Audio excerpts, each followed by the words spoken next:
শঙ্কার মেঘ দূর হয়ে গেছে। সাকিব ফিরছেন বীরের বেশে। ওয়েস্ট ইন্ডিজের বিপক্ষে ওয়ানডে সিরিজ দিয়েই লাল সবুজের জার্সি গায়ে জড়াবেন বিশ্বসেরা অলরাউন্ডার। তাকে নিয়েই ঘোষণা করা হবে স্কোয়াড। সাথে ফিরবেন মুশফিকুর রহিম ও ক্যাপ্টেন নাজমুল হোসেন শান্ত। এতদিন নানান গুঞ্জন থাকলেও সাকিব এবার নিজেই নিশ্চিত করেছেন নিজের ফেরার বিষয়ে।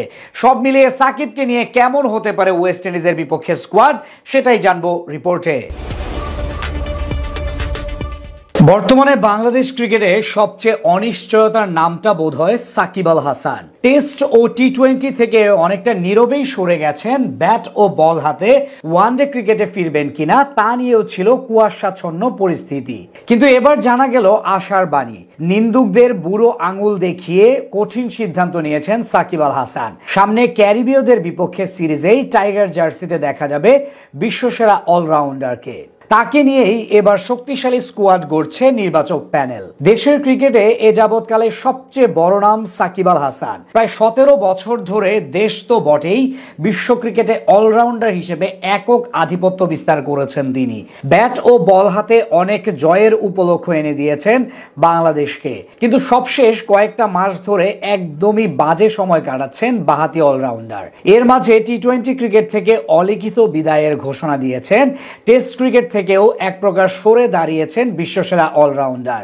ভারত সিরিজের পর আন্তর্জাতিক সিরিজ খেলেননি মিস্টার 75। অনেকেই শঙ্কা প্রকাশ করেছেন বাহাতি এই অলরাউন্ডারের আন্তর্জাতিক ক্যারিয়ার বুঝি শেষ হয়ে গেছে।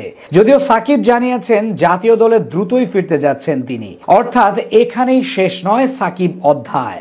ভারত সিরিজে সাকিব জানিয়েছিলেন ঘরের মাঠে মিরপুরের টেস্ট খেলেই টেস্ট ক্রিকেটকে বিদায় বলে দেবেন, কিন্তু নিরাপত্তার শঙ্কায় সেই সুযোগ পাননি। ভারত সিরিজে আরও জানিয়েছিলেন ফেব্রুয়ারিতে চ্যাম্পিয়ন্স ট্রফি খেলে ওয়ানডে ক্রিকেটকেও বিদায় জানাবেন। আপাতত সেই দুই ফরম্যাট নিয়ে নীরব থাকলেও একদিনের ম্যাচে কন্টিনিউ করবেন সাকিব। বর্তমানে টি-10 লিগ খেলার জন্য আরব আমিরাতে অবস্থান করছেন তিনি। বৃহস্পতিবার থেকে শুরু হচ্ছে আবুধাবি টি-10 ক্রিকেট টুর্নামেন্ট।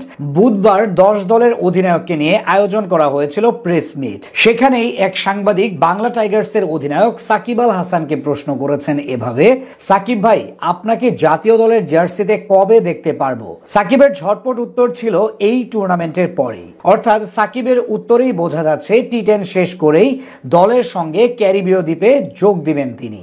এদিকে সাকিবের সাথে এই সিরিজ দিয়ে ফিরতে পারেন অভিজ্ঞ মুশফিকুর রহিম ও ক্যাপ্টেন নাজমুল হোসেন শান্ত।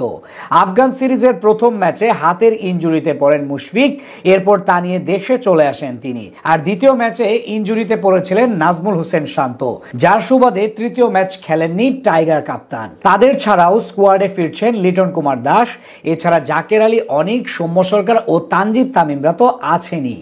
বোলিং ডিপার্টমেন্টে থাকবেন তাসকিন আহমেদ, ছন্দে ফেরা মুস্তাফিজুর রহমান, নাহিদ রানা ও মেহেদী হাসান মিরাজদের মতো তারকারা। বলা চলে সাকিব, মুশফিক ও রিয়াদদের নিয়ে আবারও পূর্ণ শক্তির দল গড়বে বাংলাদেশ।